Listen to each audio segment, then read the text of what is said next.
Hello and welcome to episode 9 of the Creation of Anatomy podcast. I'm your co-host, Eric Valero. And I'm your other co-host, Sarah Holcraft. And today, if you're following along, we are finishing up Kant's anti-Trinitarian personalism with pages 51 through 55. So the chapter or the section had started on page 44. And we had just finished it. It was another philosophy one, so got to take those slow. This one more applicable to theology of the body, I think. Yes. Yeah. Yeah, more applicable to, I think, any type of religion as opposed to general philosophy. Yeah. Right, that specific sect of it. So what are you eating there? We're just having a little snack, a little pre-podcast snack. This is my sourdough. Mm-hmm. I decided to make it a little more crunchy this time. Because usually I like it a little softer. I like to be able to chew through the crust easily. But taste that sourness. Yeah. But the recipe that I follow, she actually tells you to toast it for even longer. So I was like, I'm going to try it this time. All ovens are a little bit idiosyncratic in that way. That's true too, yeah. And I just moved, so I'm learning my new oven. Realizing as a baker, that's a big transition. Well, if you are a baker and you do not have an oven thermometer, that's a problem. Mm-hmm. Do you have an oven thermometer? Yes. Okay, because my thermometer, the oven will beep and tell me that it's ready, and then I look at my thermometer, and it's not at 500 degrees. It's at 440 degrees. Yeah, you know what I'm thinking now? I took it out, so I should probably put it back in. Mm-hmm. Yeah. Yeah. I mean, if you know your oven, then... This has probably been one of my most predictable ovens. When I lived in Rahway, I lived with a bunch of guys in this house that was falling apart. That oven, I would make bagels all the time there. One day, bagels would be burnt. The next day, the bagels won't even cook. And then another different every day. Every single time. Yeah, you can never tell what day, how the mood of that oven was that day. Yeah, okay. We're also having some of your creation. Some matcha latte. Some matcha latte. I think it's the season of matcha. Everyone I talk to is really into matcha right now. And I think that you make the best matcha I've ever had. Really? Yeah. I think it's the I think it's just the, I don't know. I just messed around with different options of sweeteners. Do you want to tell them the recipe, or is it? I'm telling the recipe. Yeah, I think there's 3 elements to it, right? There is sweetener. Mm-hmm. There is the fat content, and then there is the particular additional flavoring other than the matcha, right? And also the matcha. And the matcha's got to be good matcha, but that's not something I can tell you to get the best matcha, right? Yeah. But I think the best way, maple syrup, mix the matcha powder in the maple syrup before you put the hot water in, because matcha doesn't like water. And that's why you get that little brush whisk, which is traditional, right? But you don't need it if you have the maple syrup, because it'll almost emulsify it, right? It bridges the gap between dry matcha and a wet drink, right? Okay. That one's the first one. The fat content, which also contributes to the flavor content, coconut milk, right? From the can. I mean, if you can make some fresh ones, that'd be even better. I tried doing that. It's very hard not to get it pulpy. So, but that adds that 2 elements of that. There's another flavor other than matcha, but also really good like mouth feel, and you can whip it really nicely, right? Like coconut milk, because of the saturated fat, whips really nice. So you can get it real frothy. Yeah. So I love it. Yeah. Much better than Starbucks. Oh god. I mean, I do like a good Starbucks matcha, but I was gonna say, if I was gonna get something from Starbucks, I think it would be a matcha. Yeah. Oh Mhm. yeah. It would definitely be matcha. All right. Well, there is so much to cover today. It's a lot in 4 pages. It is. It really is. It started to remind me because I started reading Kant years ago, and you got to read Kant like you read theology of the body, right? Like it's not Slowly. like you got to study it. Podcast it. Yep, podcast it. But it's definitely not a book that you take to the beach and pop out and just start reading or as an audiobook. It's just really not a good audiobook. I just tried that way. But what I remember taking from it, I mean, I read maybe like 80 pages into it, and I just kind of had to put it on pause a bit. Yeah. But I remember getting from it was the idea of never take a human being as a means, right? Or not even never to do it, is just that a human being can never be a means, right? That's just going against some type of natural law that a human being is only ever an end. And I think that was, it's kind of funny because it's easier said than done. Yeah. As a moral imperative, it's easier said than done. Of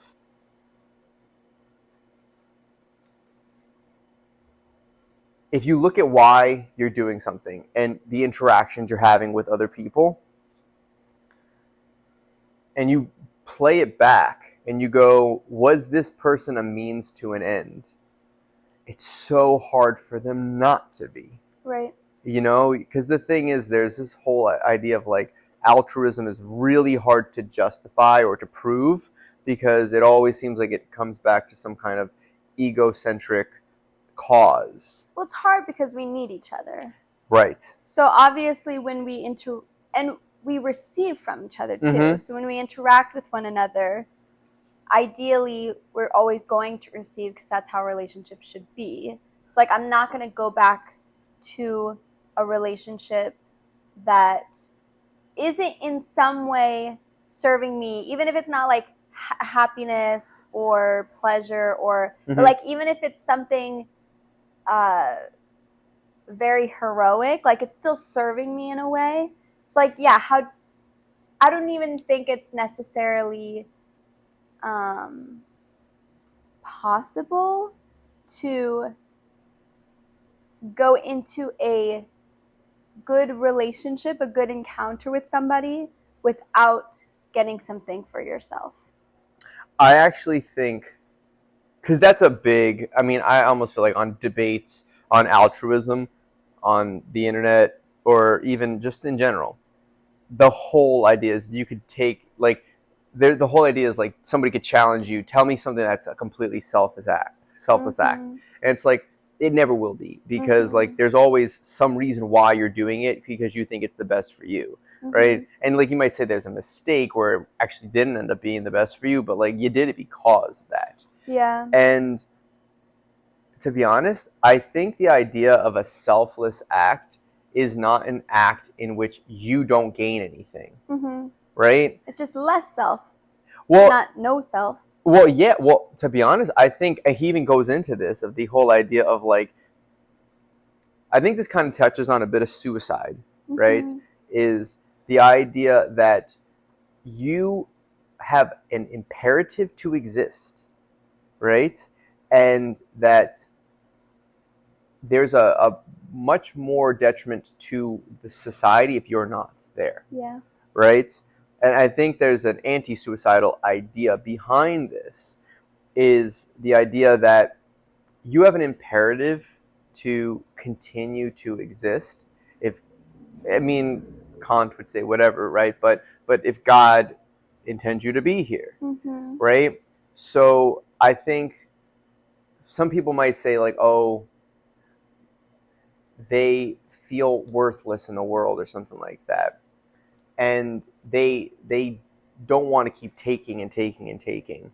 But the thing is that not taking, but you need to receive, right? There's a necessity to receive, And there's this necessity for there to be something for your good Mm-hmm. in order for everybody to experience the good. Right. Right? You need to partake in that. You can't just go without. Right. And that's not what's better off. Right. And I find that living in New Jersey, living in the Northeast in general, there's such a sense of worth in what we're giving to the world and what we're doing. And I think I really liked reading this actually, because I find that Kant is saying something really important about how, like, we ourselves just being human, like the fact that God created us is the end. Like, Yep. that, like, we are here Right. to be created and to, like, exist. Mm. And I think if this was practiced and taught better, then there would be a lot less suicides and a lot less Right. anxiety and a lot less problems in general. Because A lot more self-worth. Yeah. Yeah. Because people recognize, like, just me existing Mm-hmm. is enough. And then there becomes a curiosity of, like, what is God's plan for me? If he created me and if he wants me to exist, then there must be some reason. Right. And you're not, like, trying to force any reason for your existence, but you're just discovering it. And there's not enough curiosity in the world. Well, yeah, curiosity is such a good lens to look at that through. Yeah. Because I think, I mean, we've already touched on the topic of suicide at this point, but I think that what confuses me about the thought process of it is maybe it doesn't confuse me, but it saddens me. Yeah. Of what happened to their curiosity about their future life. Yeah. You know, like, what happened to them that they're able to forego the curiosity of what God has in store for them, Mm-hmm. you know? And I never thought about it until you just said curiosity right now. But it really is, like, I think people take curiosity for granted sometimes. Yeah. And I think sometimes children are very curious. I think people in general are very curious. And I think children especially are curious for God. Yeah. Whether they could tell you explicitly that they're curious for God, I think what a kid is curious in is ultimately to seek God. Yeah. And there's a disastrous consequence to stifling a child's curiosity. It's disastrous, and you don't know what it leads to. Yeah. Well, that's why I love working at trails and hiking with the kids at camp, because when I found trails, I didn't know what I was looking for. I didn't even know what I needed necessarily, or why I even applied to, like, hike with these little kids. But being with them and watching them discover and being encouraged, like, because I think as an adult, we're often encouraged to be the responsible one and to to protect them and keep them safe, which obviously we're doing. Yeah. But a lot of times there's a lot of pressure to be those helicopter adults. Right, right. And there's such a freedom at trails that we're actually encouraged to let the kids go and discover. And sometimes they're going to get hurt. Like, we know that. Yeah. But also they're kids and they come back from it. Yeah. And they don't lose their curiosity because of it. Their blessing is their I wouldn't say bad short-term memory, but bad short-term memory. You know what I mean? It is. I mean, it's not as if like it's like some permanent memory loss, but like it's like kids don't remember what happened last week that well. Yeah. And that's almost amazing. Yes. Because they're not afraid again. Yes. They remember. I think they remember that it happened because they will say things that happened like a year ago or something that I don't remember.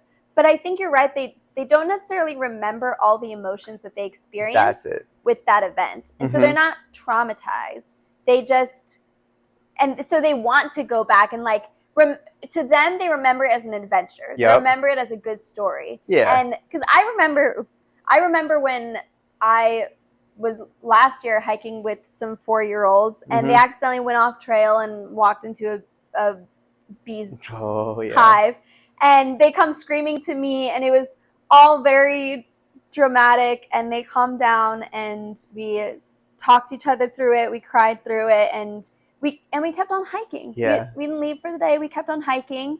And now when they bring it up, they're like, remember that time that we got stung? Oh my gosh, I got stung by a bee too once. Like, it's not something that kept them away from the woods. It's something that makes them excited to go back. Right. It's like a badge of honor that they did it. And to be honest, there's something to my relationship with them now of like they trust me in a way that I think is hard. Like it's hard to trust an adult, a parent, whoever, who doesn't trust you and keeps you safe and protected all the time. Oh yeah. But when you know that they trust you and you can go outside of yourself a little bit, and then when you hurt yourself, they come and help you, and they don't tell you like, see, that's why you never do this, blah blah blah. But they just help you and tell you like, yeah, it hurts sometimes. Yeah. But we're gonna get through it. That's very like the Blessed Mother archetype. Oh yeah. Right? Yeah. Is like being there through the suffering, not taking your suffering away. Right? Carl Jung talks about that in his like these like dichotomy archetypes. Right? There is the great father, and then there's a tyrannical father, and then there's the great mother, and then there's the consuming mother. Right?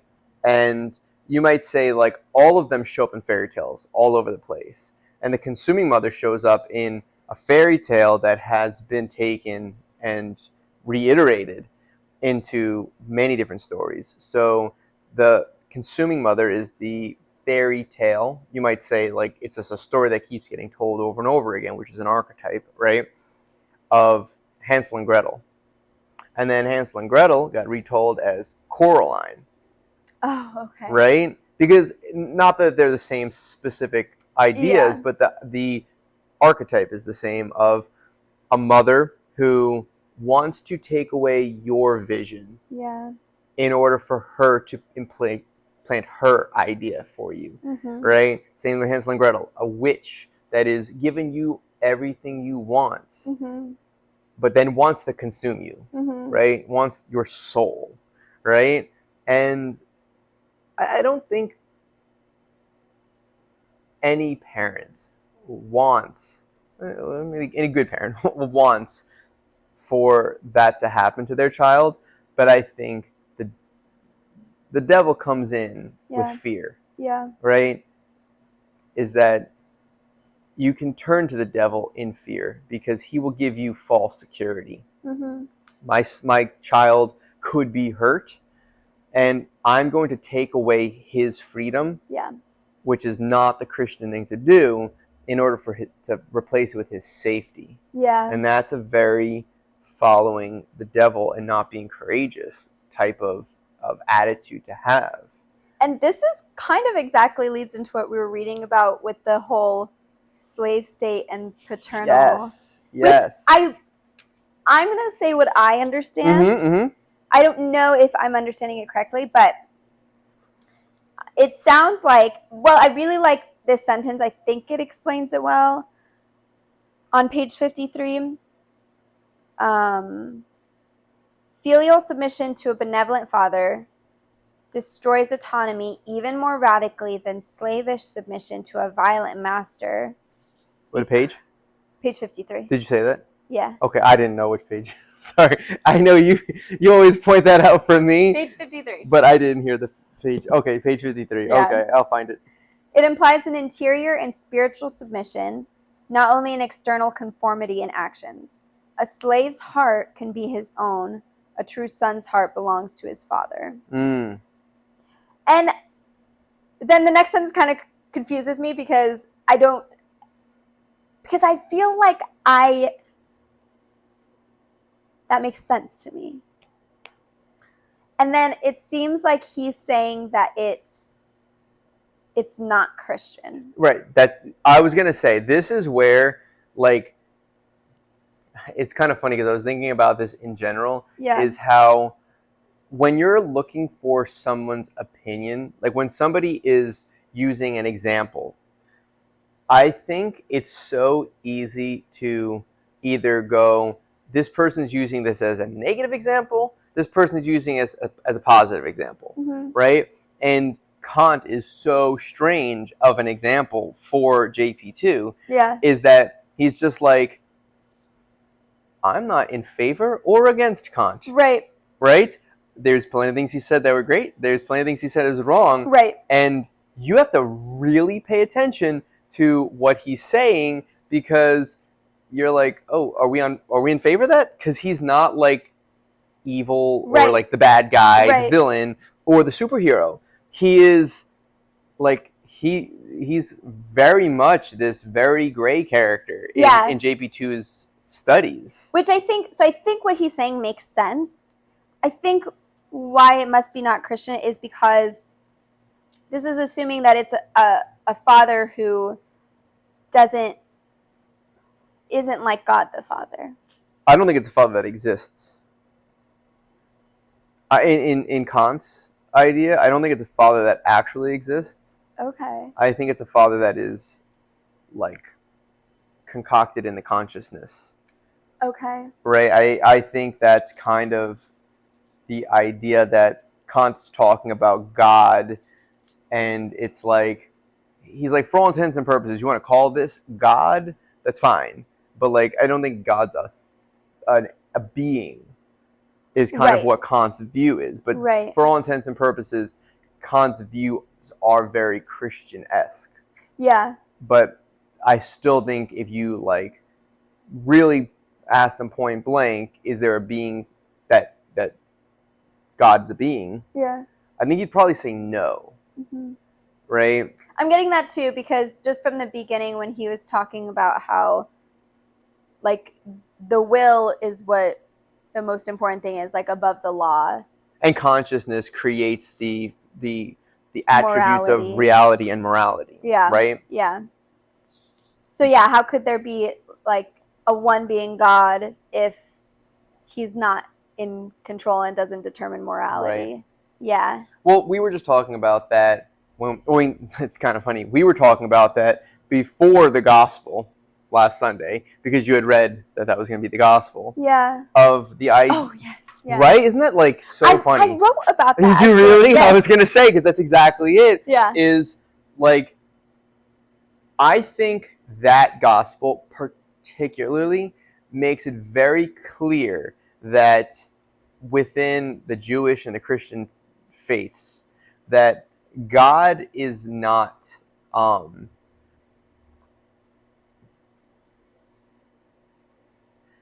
idea. Yeah. God is a being to interact with. Right? Is that God is a being that you can bargain with, apparently, with the gospel of Abraham. Right. Which, just to kind of first reading, explain it, is that, oh, not the gospel, you're right. It was the first, obviously. But the first reading, where it was, if there's 50 people in Sodom and Gomorrah, will you spare them? Are you going to treat the wicked the same as the righteous, right? Like, and he even kind of really calls them out as like, if you're such a righteous God, are you really going to treat the wicked the same as? And God doesn't react in like a, oh no, like kind of like defensive kind of way. It's more of just, no, I won't. right? And then Almost like he was waiting for Abraham to ask. yes, right? Yeah. And that's the interaction we have with God, is that God wants us. And God, like, it's so weird for a perfect being to have wants. Yeah. Because it's not like we have wants. We have wants because we don't have. Yeah. Right? Where God has wants purely out of love. Right? Which is like unfathomable to the human mind, because I don't have the ability to want out of pure love, Mm-hmm. because it's just not part of my reality of existence. Mm-hmm. But God wants, and it's the most pure want, because you can't do anything to him by not doing it. Right. You can't, like, it's not as if like he needs you to he's going to be the same, unchanged, Mm-hmm. with or without it. He Mm-hmm. wants it for your sake only. Yeah, and just for good, like for good. And the crazy thing, for your good, but also for everybody else's good. Yeah. Like, and all incorporated, all at the same time, all at once, right? Yeah. It's one of those things that it is truly a mystery, Mm-hmm. but it's such a beautiful mystery. Yeah. It's not like one of those mysteries like, wow, throw my hands up, I don't know what this means. It's like, I kind of do get it, but that it is still a mystery that I won't understand it. Right. But it's cool because I find that as I get older and as I create more relationships with people and as I create deeper relationships with people, I find that I understand God's love a little more, Mm-hmm. like just a little more every day. And I was telling you this, that even today, I ran into so many random Right. people, and I found that was what I needed today, Mm-hmm. because I think I just really wanted to love today. Mm-hmm. And it's really easy, like I think like in the season of life that we're in, being engaged and like planning our future, it's really easy to be focused on your own life and your Mm-hmm. own plans and your own needs. And even like with me moving and everything, like I feel as though a lot of the past few weeks have been like me trying to figure out me and my life, and today being at the office and not needing to worry about me and the opportunity to worry about other people Mm-hmm. and think about other people was like what I needed.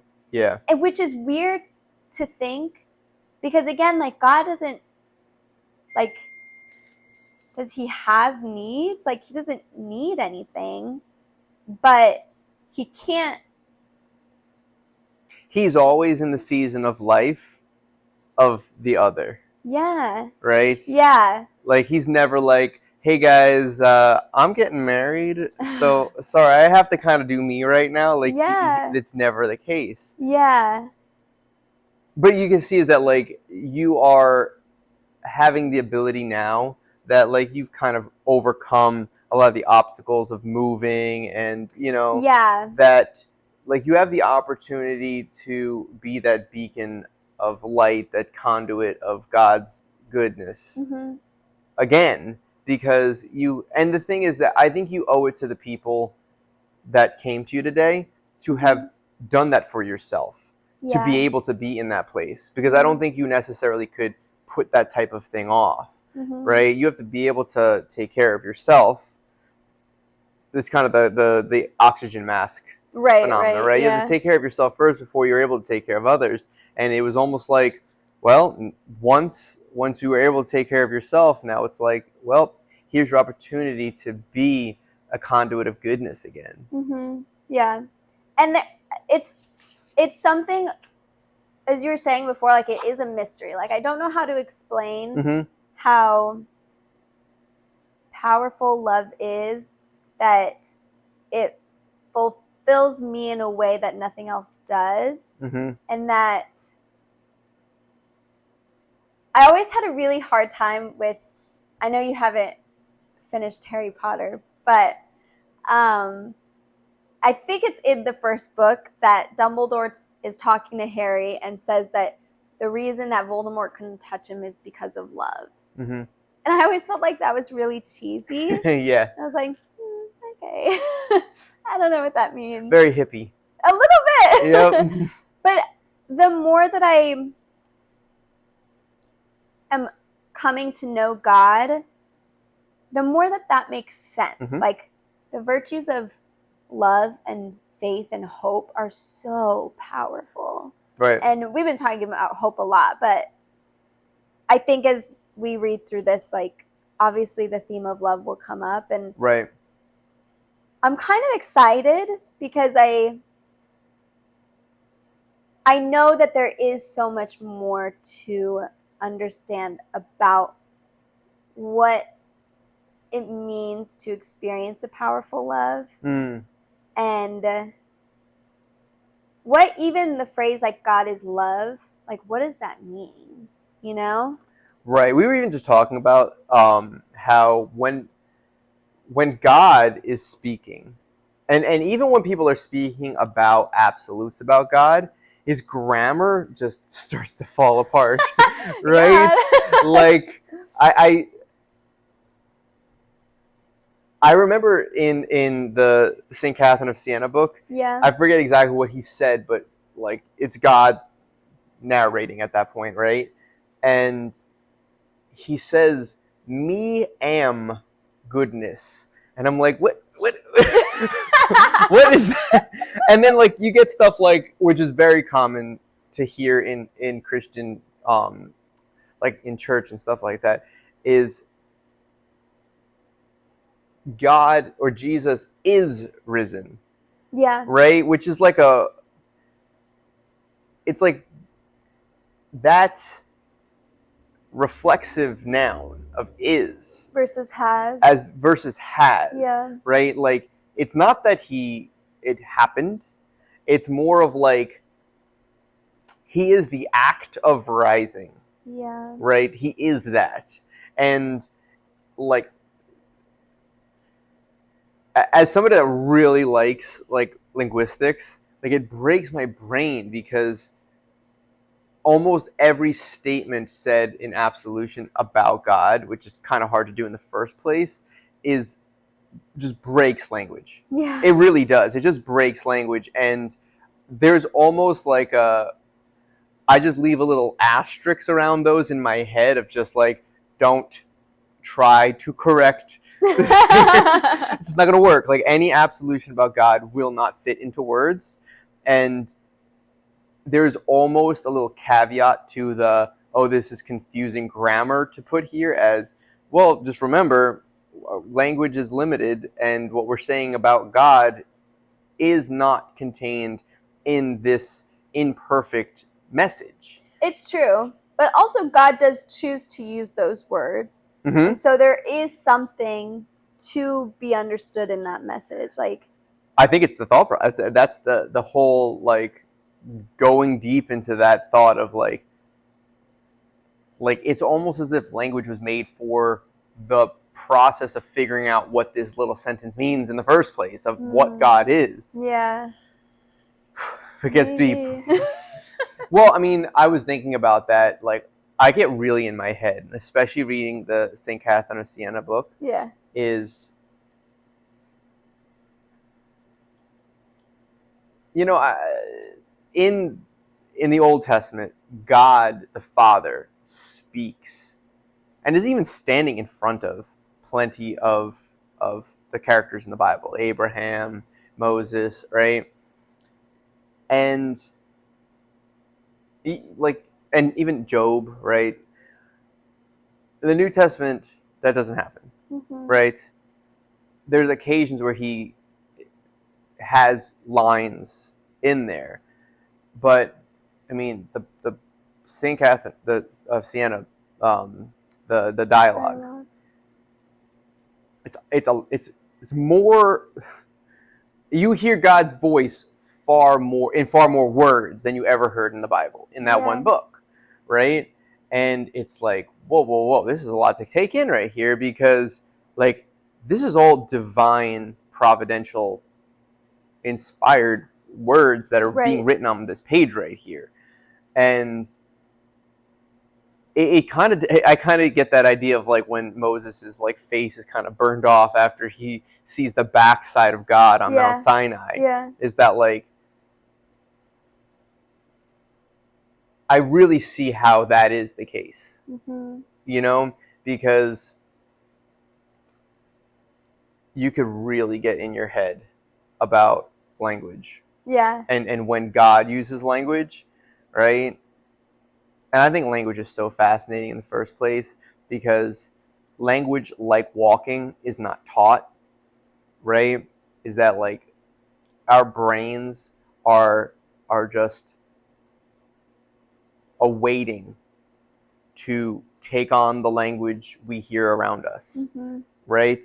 And that's so phenomenal. Yeah. Right? Because I always joke about things when like they go, oh, like I taught my baby how to talk. I'm like, no, you didn't. I'm like, you didn't teach your baby how to talk because maybe you're a decent teacher, but if we had to teach our babies how to talk, like 45% of human beings just wouldn't talk because too many parents are just not that good of teaching a language. Probably more. It'd be like 90% of people just wouldn't be talking because of the fact that it's so hard to teach a language, let alone a first language. No one has ever taught a first language, right? You see this with some of the individual anecdotal studies on feral children, right? Jeannie, you know about Jeannie? No. So Jeannie was a child who was neglected, and she was hid in this room for some point until she was a teenager, right? I'm not sure exactly how old she was. And obviously the horrible cases of neglect and abuse have happened multiple times, and at different points were they saved, right? Yeah. And what they found is that Jeannie was never able to speak fluent English. Yeah. And you can take some children that were in different levels, but Jeannie learned how to say words. Jeannie never got the context, the concept of syntax, right? Of relationships of words. Like she could say pencil, right? But she can't say like something like, I use this to write. Right. Or I use a pencil to write, because I being the subject, pencil being the object, and write being the verb or the action, all are conditional on each other. And that was never able to go in. And no matter how much they tried to teach it, she missed what's known as a critical period in language development in your brain. And then they found some kids that were in the same situation of neglect that were saved at a younger period, and there were stages that you see of critical periods of, maybe they could string together a few words, but like there is something that's missing of being able to maybe have a clause within a sentence, and they have no concept that that's the same sentence, right? The same idea. And I think you start to really realize our relationship with language. And people can study it, but no one made it up. Like for all intents and purposes, like we have zero concept truly of where it came from. Yeah. And I think that's it's very indicative when you see God use our language, right? When you see God use language, right? And you go, oh, why is he speaking Aramaic, or why is he speaking Italian in St. Catherine's case, right? Yeah. Is like Italian doesn't belong to the Italians, right? We don't know who language belongs to, Right. right? And like, I just find that so mysterious. It kind of makes you wonder what he sounds like when he speaks English. Because, Morgan Freeman. No. but I wonder, because obviously when God speaks, he speaks perfectly. Mm-hmm. And I think it's easy to like make fun of different states and their different accents and things like that. But God can speak perfect English in an Alabama accent, I bet he could. right? And I bet he would. Even a Valley girl. I bet he would. Nah, he probably wouldn't do that.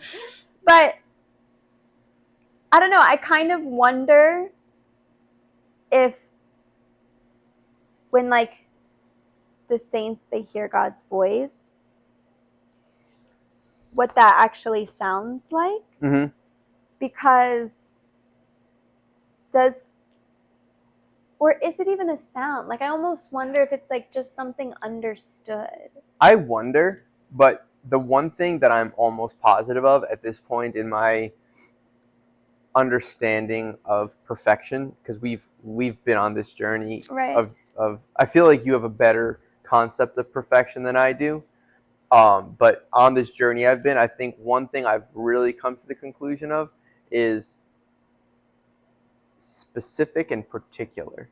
Yeah. Right? Whatever it is a real thing that has infinitely like inexhaustible complexity, particularity, and specificity to it. Yeah. And down to the last like molecule is placed in that place for a reason. Yeah. And you can keep zooming and zooming and zooming like we talked about that other one, and it would still always have more specifics to it. It is so interesting that you're as into language as you are, because I took a class about it was like a classical education course, and one of the lessons was about grammar and syntax and the importance of it. And I had such a hard time because I understand the importance of words, and I am pretty particular about using words that mean what I'm trying to say. Yep. And that's why, to be honest, I actually really appreciate slang and like the vernacular of our time, because I think being in the society and culture that we're in, the generation that we're in, having a word that means exactly what I wanted to say and people will understand that in such a particular way, it like means a lot to me. But when it comes to grammar and like, it seems so man-made, and but it's not. And I know it's not. And you know why I know? Because of what we were talking about a couple days ago, the math equation. Yeah, the Mandelbrot set. That blew my mind and shook my world, because since up to that point, I know that God created numbers, and I know that he created the world, but math seems so like man-made. Oh my and when goodness. you said that to me, I was like, no, we just discovered something. Yes. So just so the viewers understand, the Mandelbrot set is not just the big fractal picture that everybody thinks it is. If you look up the Mandelbrot set, everybody thinks it's trippy, but it is a function, which is just a relationship between one number and another number, that when the variable z is equal to 0, right, and then you have z squared, right, plus the variable c, which is a new number, right, you can plug in new values for c, and you can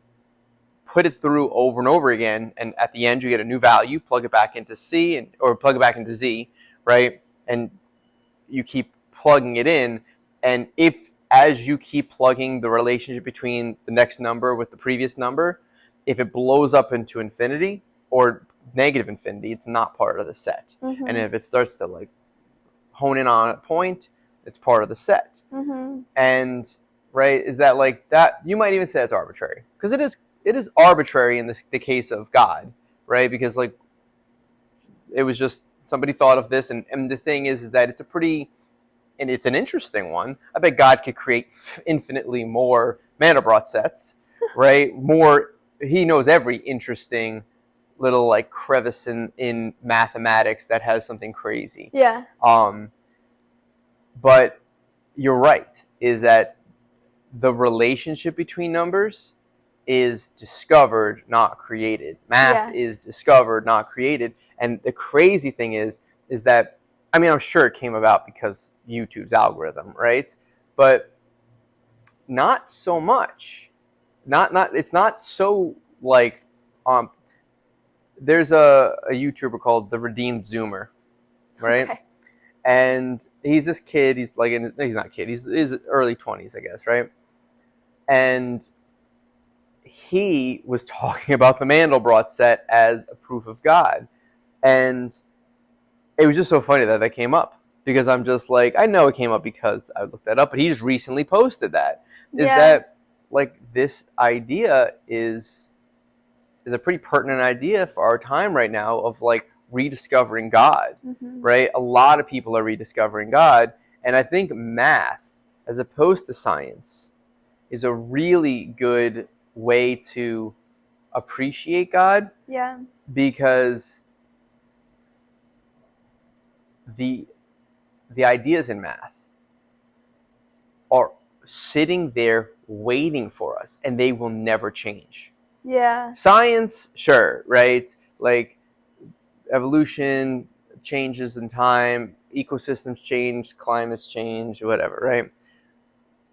But math never changes, right? If I give you the most complicated idea, the complicated like problem in math, 1,000,000,000 years ago or 1,000,000,000 years from now, the answer is going to always be the same. It's that unchanged, right? Yeah. It's crazy. To be honest, you kind of reawakened my love for math, because I loved it up until senior year when I was in AP Calc, and I was like, I don't have to take this. I think one of the fundamental reasons, this is getting a bit of off topic, but I think one of the fundamental reasons why students don't like calculus is because calculus is taught as conceptual as opposed to applicable, right? Yeah. Is that when you learn conceptual calculus, you go, I can do this. I see the steps in front of me of how to figure out this problem. But like, sure, I did it. It won't stick here until you go, hey, this is why you need to learn this. Yeah. And then you have, that's why, like, if you learn calculus without graphing it, although graphing is like such an extra step, right? But the thing is that like there's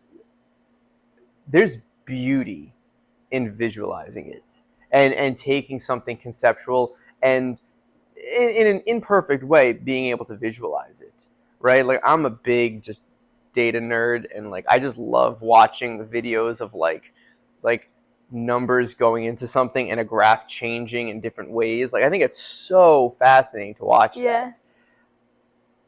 But it's because of how that's the real thing, and the calculus is like the nuts and bolts inside of it. Yeah. That's got a little off topic though. No. To be honest, I find that all topics, when you're talking about theology of the body, are on topic. Yeah. Because like what is the purpose of all of the subjects that we learn is to learn about God. Learn about God, yeah. Through our bodies, through our intellect, through our mind. Like it is all theology of the body. Right. Like this is how we interact with the world. This is what God wants us to understand, to discover. And there's a theology behind all of that.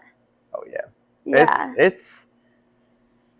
It is pretty crazy out there. The world, and yeah, like bringing everything back to. I used to find that almost like when like my grandmother, like everything when I was growing up, like she would always mention God, Yeah. and I'm just like, when I was younger, I almost found that annoying, Yeah. and now I realize why. Yeah. You Well, know? I find that whenever people imitate me, my 8th grade girls, they do this a lot. Whenever they imitate me, they always imitate me with a high voice, because apparently I have a high voice. But also they're always like, oh, Jesus did this, and Jesus, I saw Jesus here, and oh my gosh, Jesus, I love him, blah, blah, blah. And the first time they did it, I was like, oh, do I actually sound like that? Yeah.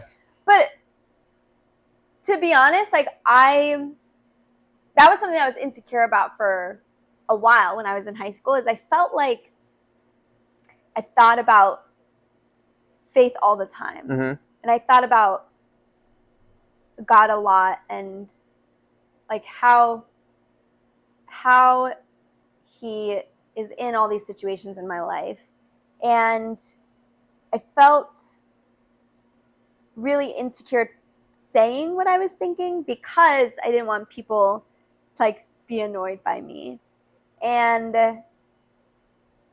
I'm very grateful being a youth minister. It's like my job to talk about God.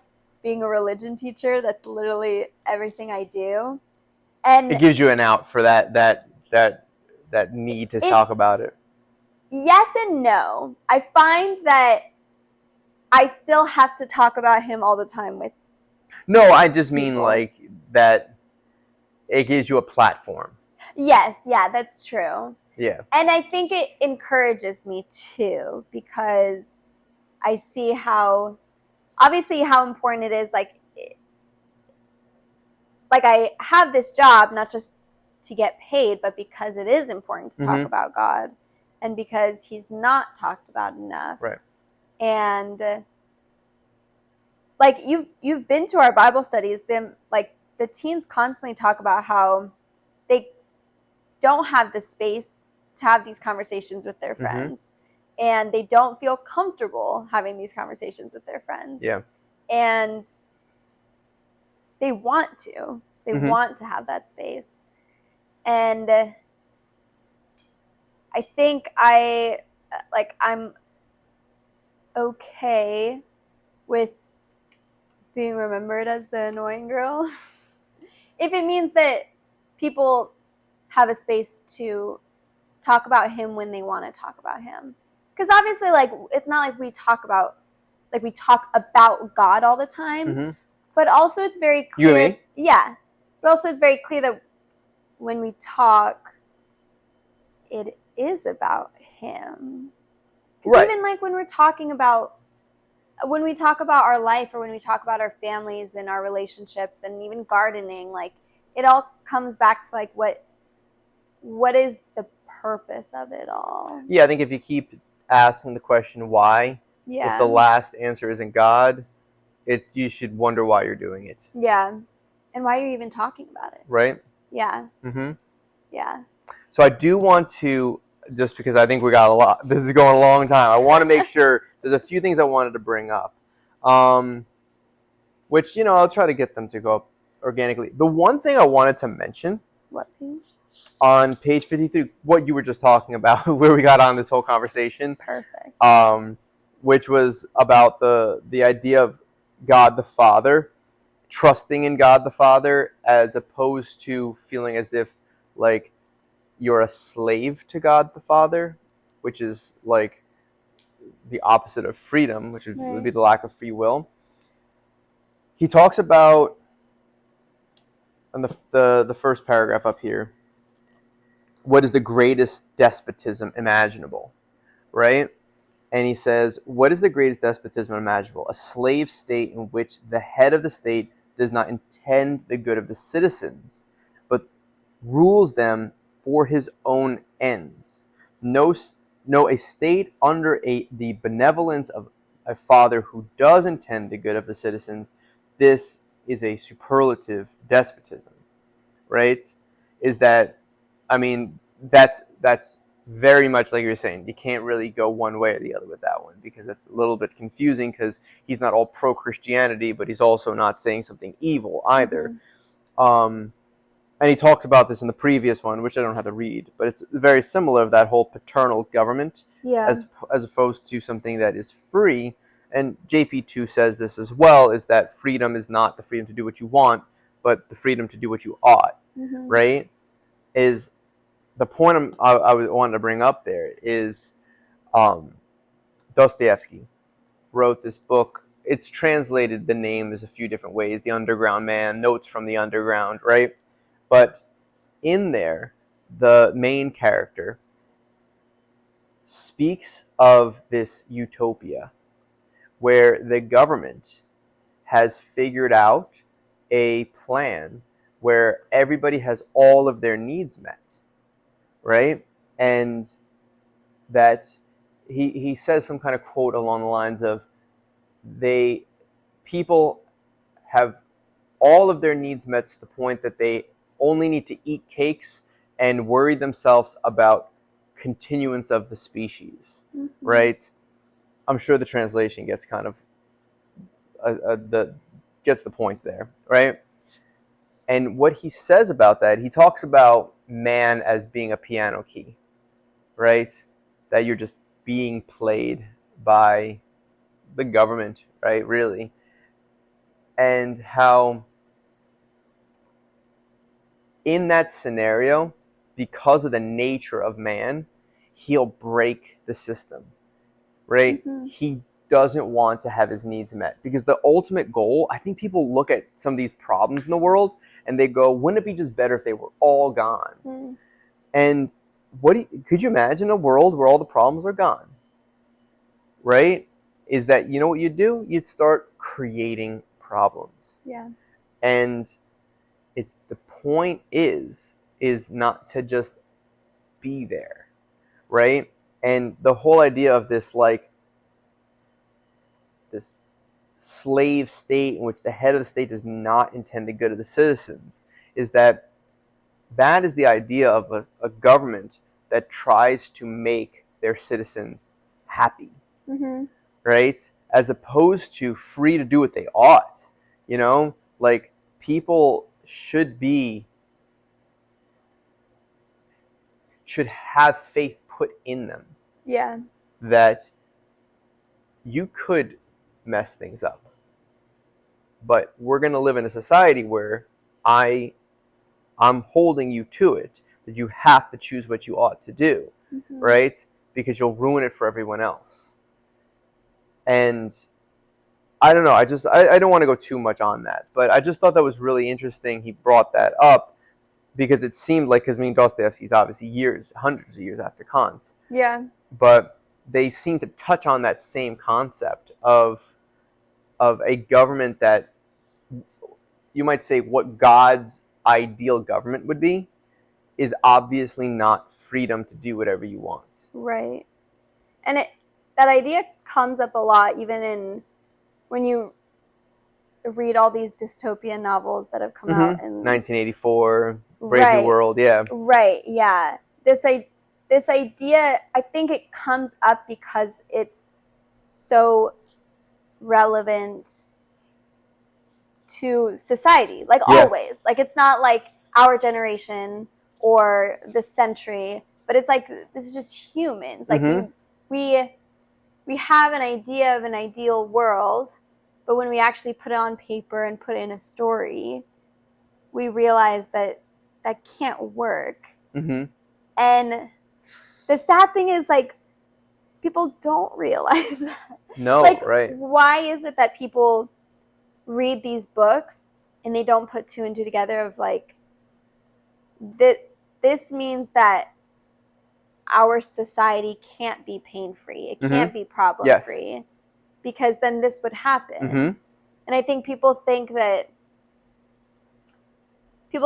it's just literature, it's just fiction, fantasy, whatever. It's dramatic. Maybe a little dramatic, but probably not that much. Probably not that dramatic. Actually, I would almost argue not dramatic enough. I think Brave New World is really Dramatic. No. I think that one's, Oh, pretty accurate. yeah. Oh, The Giver's a little absolutely. dramatic because it gets a little bit like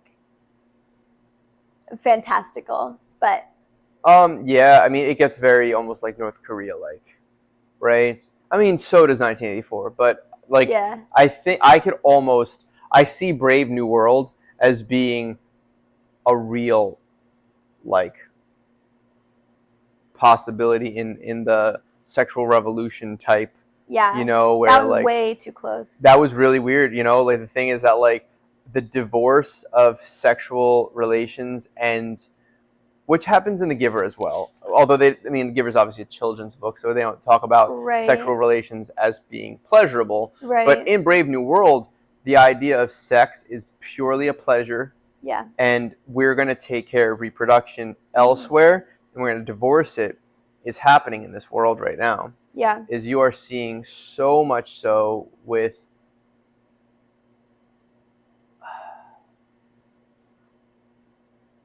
the idea that you're owed pleasure in this world. Yeah. You get pornography sites. You get, like prostitution is that like almost like if you have some type of value, currency in this world, that you can buy yourself the pleasure of that comes along with procreation. Yeah.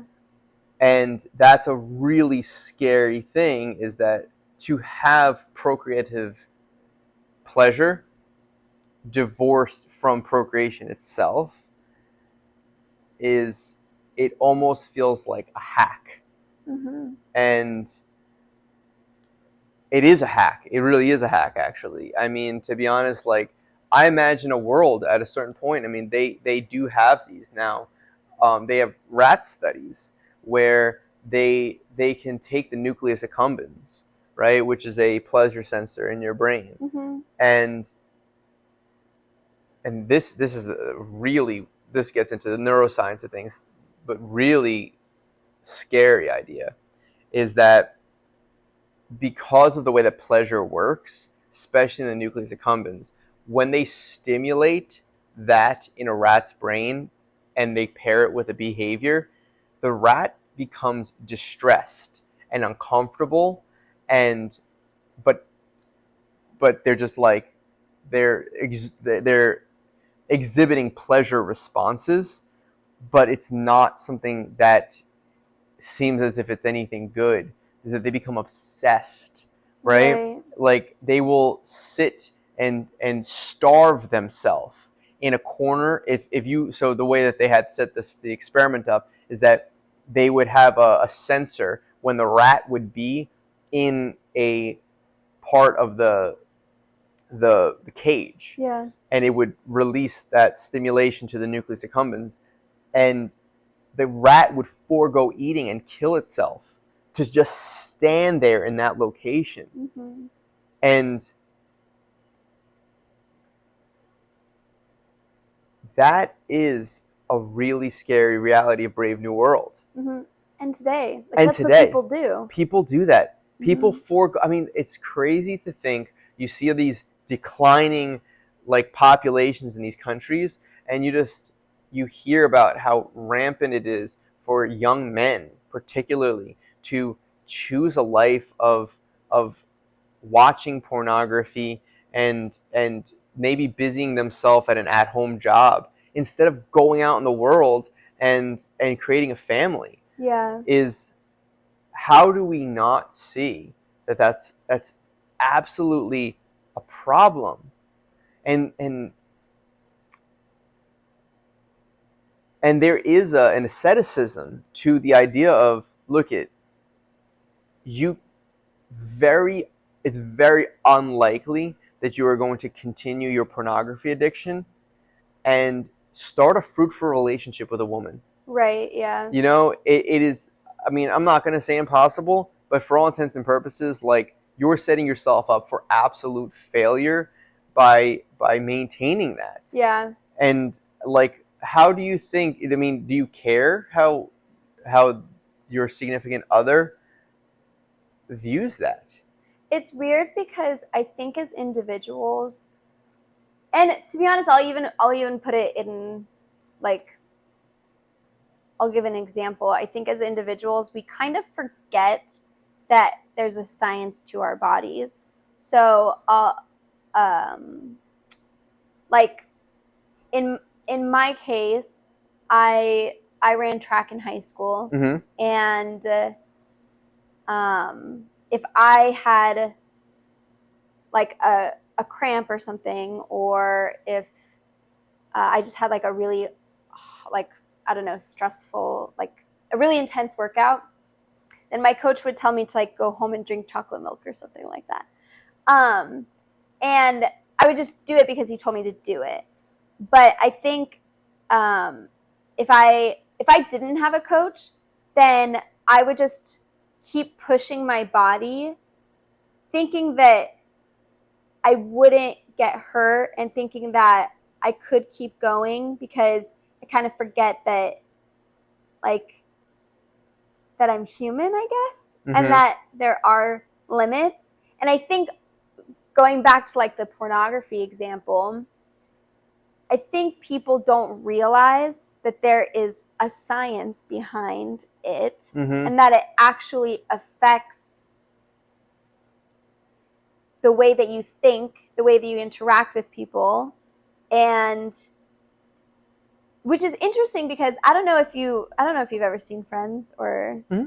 Okay, so there's an episode where Chandler and Joey, they get free porn. Yep, I remember that episode. Yep. Yeah, and at the end of the episode, Chandler comes in to the apartment and he's talking to Joey and he's like, I think that this is bad for us because I just went into the bank and I was surprised that the woman didn't invite me into the back, into the vault.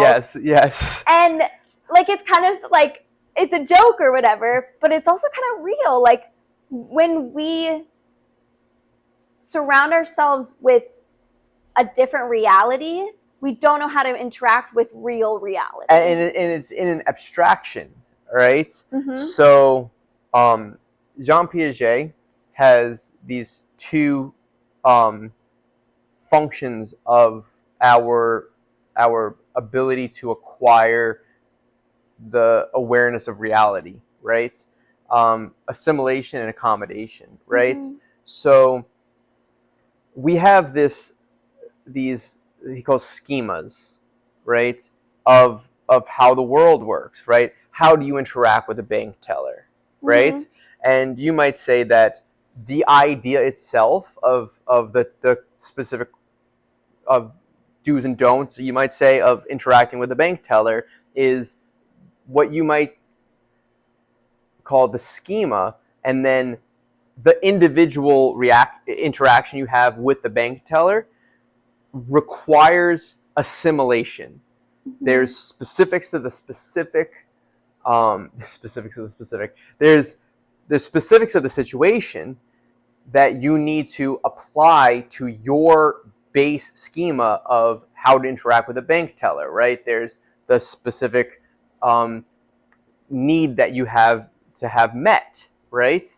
And what happens is that accommodation is your modification of what it means to interact with a bank teller in general, right? So the changes that you make to that, right? So, like, let's say that you found out one day, you're like, you're not supposed to tip the bank teller, right? Like, and maybe you always did that for your entire life. Mm-hmm. Is that new knowledge of I don't tip the bank teller is accommodation to the schema of it itself. So now apply that to pornography now, right? Is that when you see, and the thing is, this is where it comes into abstraction, because I think this is the quickest thing that gets shut down because obviously it's a joke, because any logical, rational person knows that the thing that happened in your pornography video you watched isn't going to go happen out in the world. Mm-hmm. You can't go expect girls to just like do something like that because you saw it on that. That's a really like low resolution way of looking at that, Mm-hmm. right? It's like pretty like vague and blurry to just think that it just switches over like that.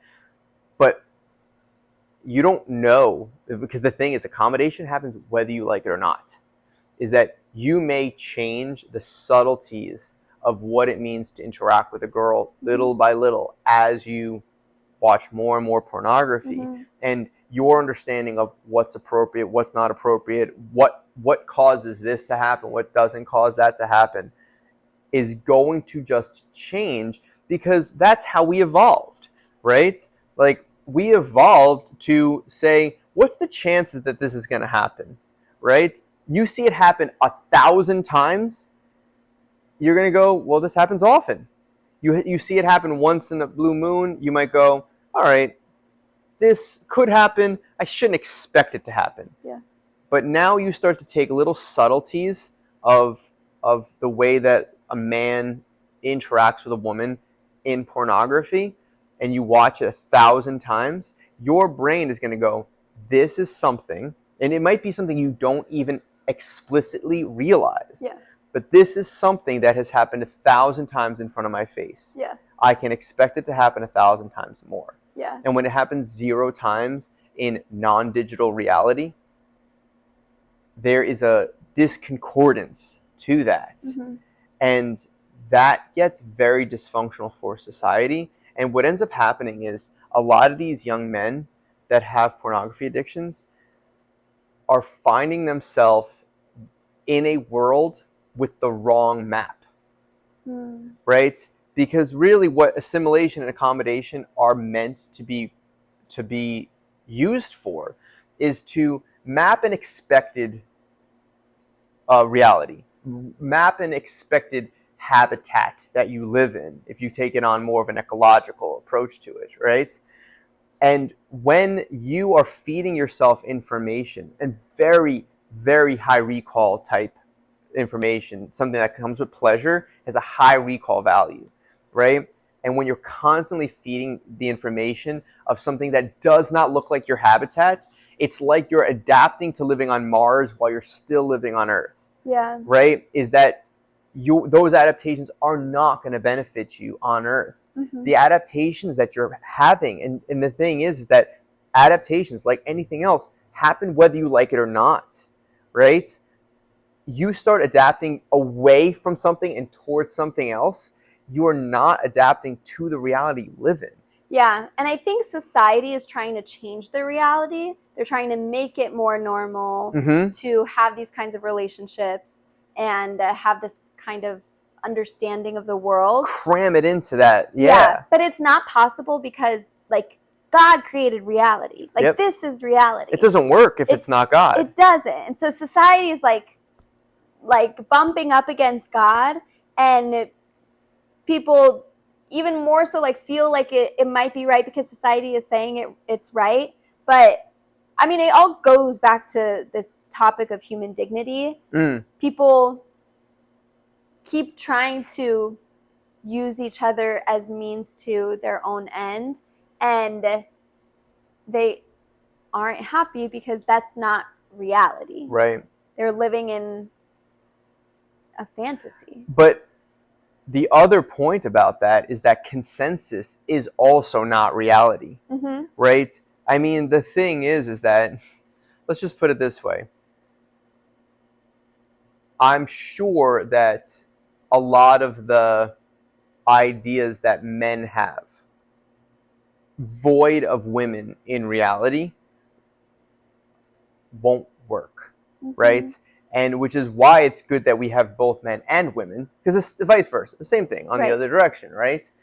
Is that in general, humans could come up and all agree, like, wouldn't it be better? Because look at the relationship between sexual relationship between men and women, right?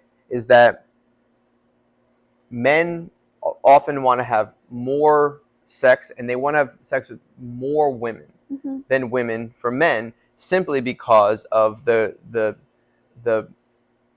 connection between sex and procreation, right? The consequences of sex for a man in a procreative way prior to birth control was far lower of a commitment than for a woman, which is why a woman is just the strategy of being selective is far better for a woman, and the strategy of being non-selective for a man, not saying that that's moral, is a more advantageous strategy.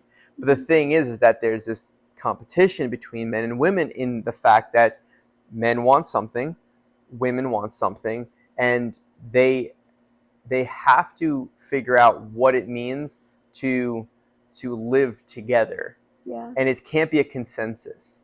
Now all of a sudden you've divorced procreation from sex, and women can take on a more male type strategy with sex, which is more partners, more often, more risk taking, which is those three are male strategies, which should be controlled by the restrictions that women put on reality, that women put on society, and it's not anymore. Because a woman goes, well, I could just go on birth control, right? And I could just use contraception, and now all of a sudden I can function like the motives of a man in society.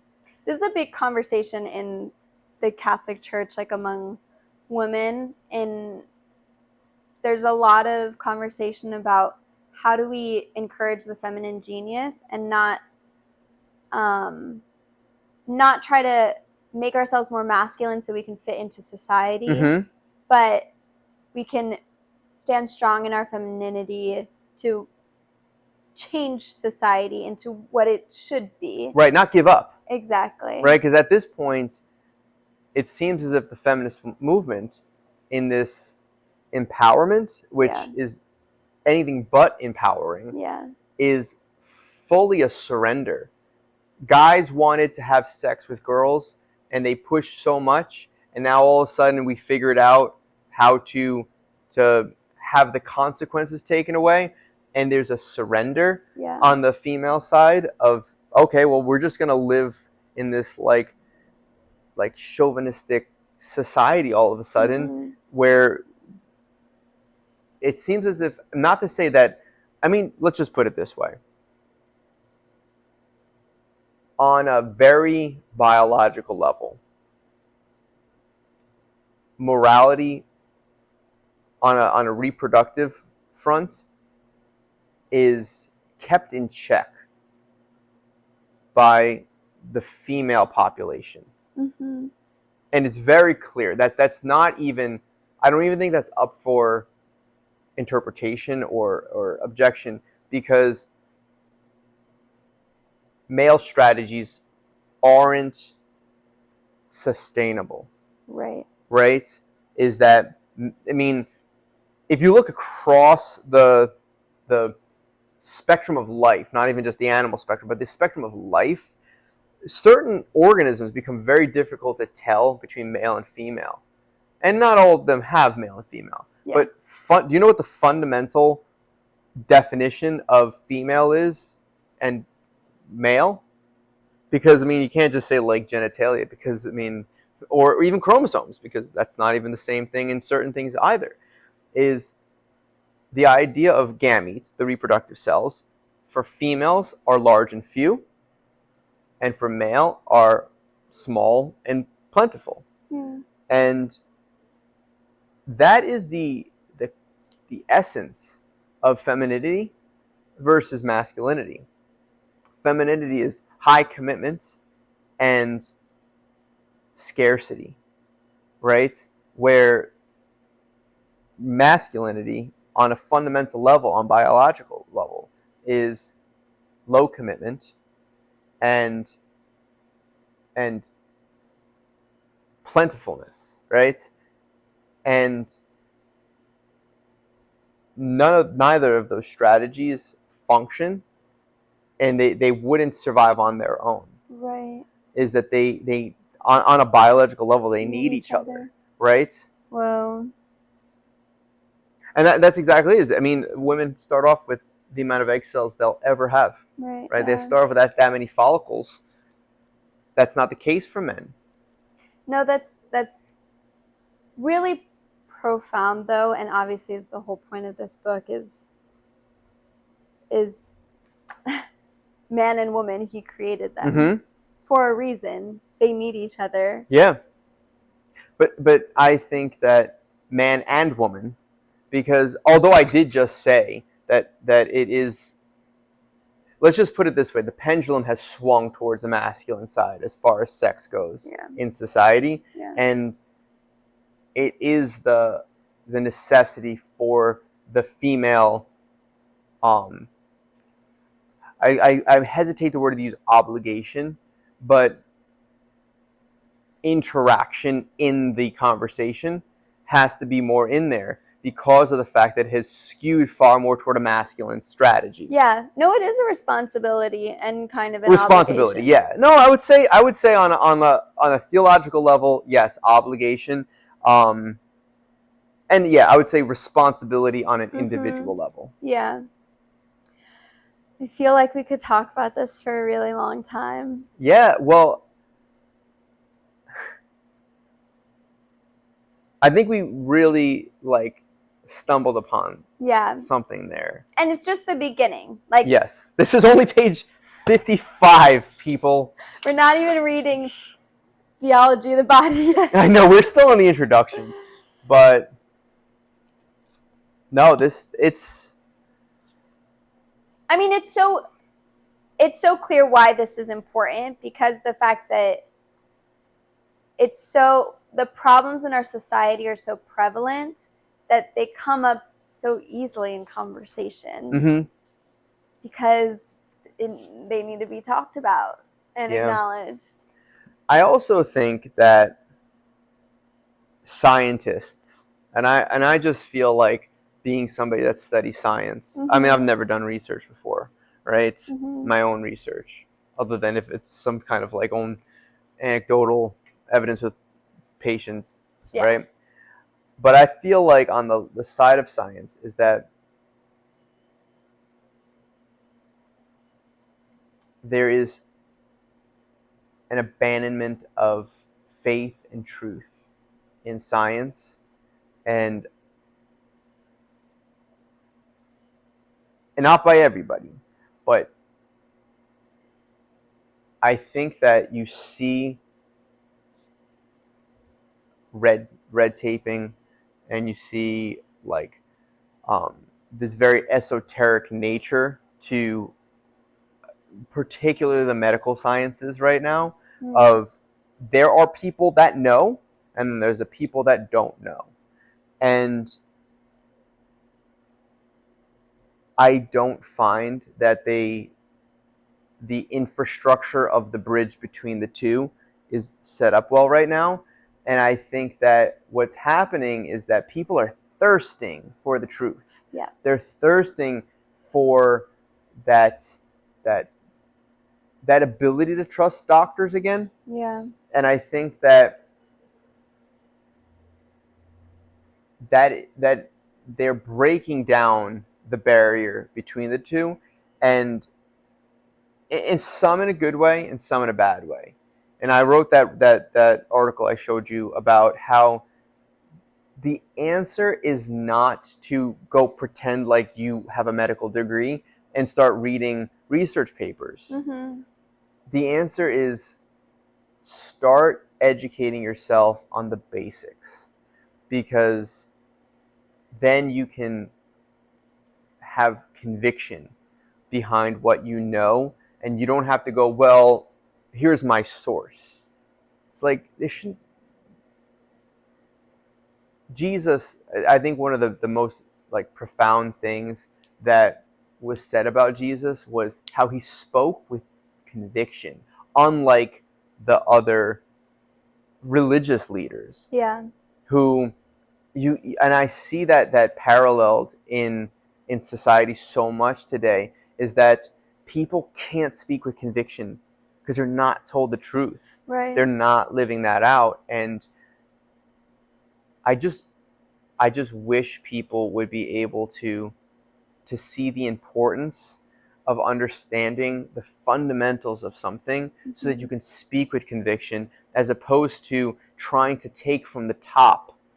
And when someone goes, how do you explain that? You go, I don't know, that's a soundbite I took off the top shelf over here. Yeah. So I I see that as an obligation in science to build the bridges between the people that know and the people that don't know. Yeah. And I think that it's an imperative of our society right now on all fronts, is that there is all this knowledge, and I want to share it, and I want to understand it and do its best, its due diligence to understand it, to share it, because I don't think it's worth sharing something that you don't fully understand. Yeah. But that's why I study so much, is so that I can share the fact that, like, this is known, like, there's so many people going out and just acting in the world, and would they do these things if they knew? Right. Like, I think that a lot of these problems that happen sexually in our society is not, there's no finger wagging at that, because that's not going to stop people. And people need truth and understanding. Yeah. And that's how to combat this, not with some kind of legislation or whatever it could be. It's through somebody just seeing that this is the best way. God's way is the best way. Yeah. I know you're trying to end it, but No. I just wanted to add that little bit in there, so that, because I love these conversations, especially that we have on this podcast. I love them because they stitch together the truth. Like, I don't have the whole truth, but I know what I have, and I have conviction behind what I have. Like, if you question me on the things we talked about today, like, I'm not going to flounder and go, I don't know, he said that. Like, Right. I'm going to have conviction and go, like, I understand why this is the case. Right. Like, you can challenge it, and to be honest, if you find that there's a hole in my information, like, I'll stop saying it. Right. And I will make sure that's an obligation of mine to study that, so that I don't make that blunder again. Yeah. And I want to have that approach to knowledge of, I'm going to be convicted in what I say, but I'm not going to have some kind of attachment to what I say, because it is one aspect of the truth that, when stitched with other ones, that's why I love having guests, because hearing other people's perspectives on some of these topics stitches together their depth of truth. Right. Weird little caveat, and I won't keep going on after this, but I thought about, I watch that show Good Mythical Morning all the time, right? And on there they have this sub show, like this other, like, spin-off show called The Mythical Kitchen. And not that it's nothing profound, but you could just tell the two main hosts are truth seekers about food science, right?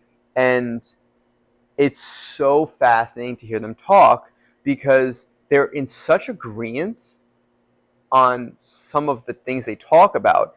And it's so interesting to see that, because they come from such vastly different sets of knowledge, where they came from in those, right?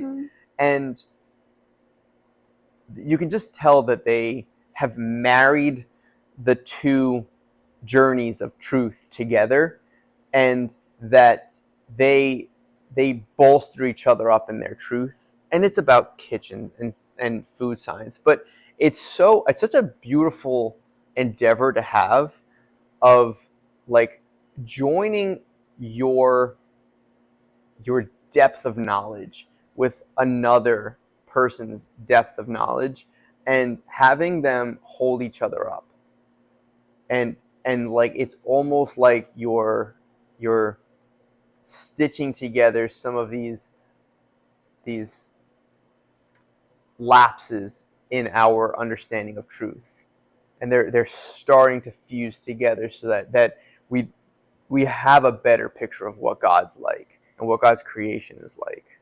And it does recognize that there is a truth. Like people coming from different experiences, different stages of life, and that they talk about something, not necessarily the same things, but it's along the same wavelength, the same theme, Mm-hmm.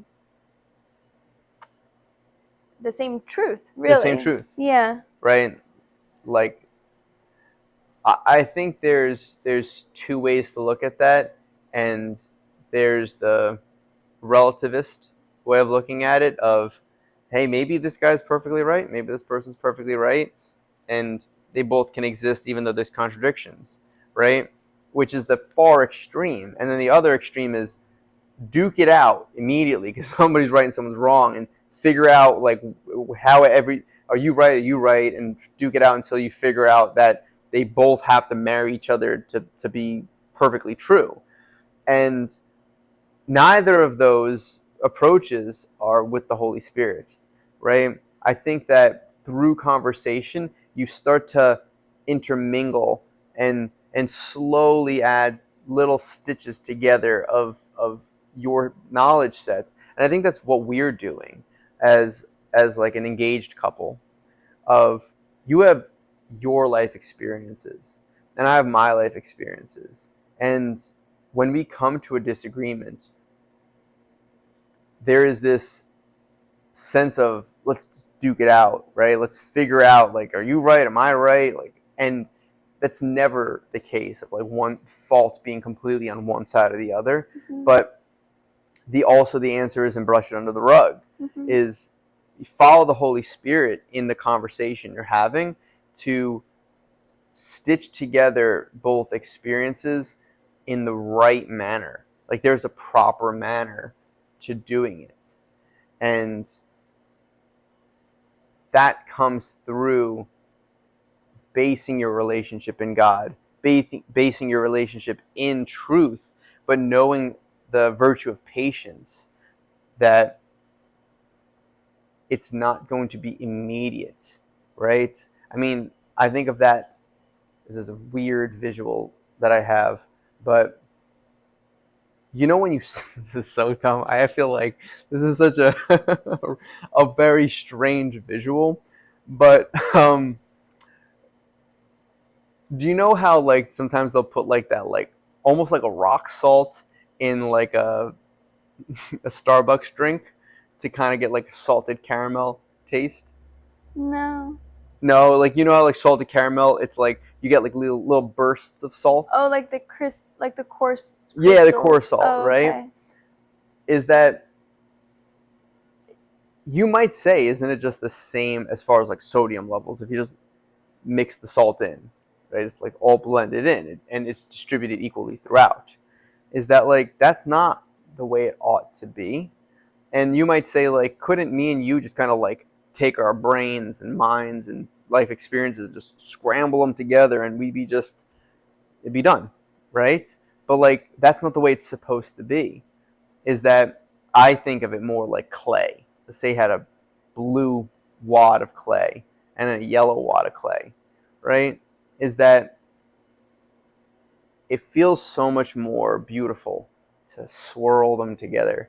So you can still see the blue, you can still see the yellow, but they're Mm-hmm. starting to intermingle together than to just squish them together until they make green, Mm-hmm. right? Because you could keep looking at that and it's just going to be blue and yellow spread homogeneously throughout, right? And it's done. It's mixed, right? Versus like the mixing process where you can still see the beauty in both, where they can intermingle together, but they still maintain their identity. Mm-hmm. And there's still a continuance of that mixing. Like we're going to mix your blue with my yellow, or whatever you want to switch it up, but for the rest of our lives, right? And the whole point isn't to just get in some blender and just swirl them together. Mm-hmm. I know that may be some really obscure visual for. Yeah, I don't put clay in a blender, but but I don't know. That may be helpful, maybe it's not. But that's just, I don't know. Sometimes I see these visuals like that. mm-hmm. I know you don't put clay in a blender, right? It's okay. You can. All right, so I guess we're closing it up there. Unless you have some Okay. final words here. No. No Nope. final words. Well, thank you again for joining us on our 9th episode of Creation of Anatomy. Next time, we have a good conversation, Kant and John Paul II on sex and marriage. With some special guests. Special guests.